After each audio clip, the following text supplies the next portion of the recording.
পাত্রী দেখতে গিয়ে দেখি পাত্রীর ছোট বোন আমার এক্স গার্লফ্রেন্ড। ব্রেকআপের আগে সে বলেছিল আমি তার থেকে বেটার মেয়ে ডিজার্ভ করি। এতক্ষণ লজ্জা পাচ্ছিলাম। এক্সকে দেখার পর পাত্রীকে খুঁটিয়ে খুঁটিয়ে দেখতে লাগলাম। নাক, চোখ, ঠোঁট, হাসি সবই তো এক্সের কাছাকাছি। তাও ধরে নিলাম বড় মেয়ে যেহেতু ছোটটার থেকে বেটারই হবে। পাত্রী আমার পছন্দ হয়েছে। আমি পাত্রীর মা মানে আমার হবু শাশুড়ির দিকে তাকিয়ে বললাম, আম্মা জান, আমি তো পাত্রীর সাথে একটু আলাদা কথা বলতে চাই। আমার কথা শুনে এক্স গার্লফ্রেন্ড আমার দিকে তাকিয়ে মুখ বেঁকছি দিল।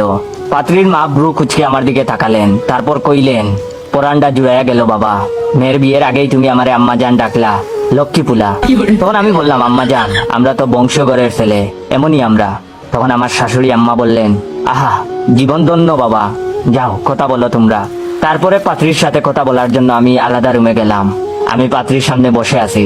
পাত্রীর চোখ তুলে আমাকে বার দুয়েক দেখলো, তারপর মিনমিন করে বলল, এভাবে তাকাইবেন না, আমার লজ্জা লাগছে। তারপরে আমি বললাম, আপনার বয়স অনেক মিষ্টি। সে বলল, হুম।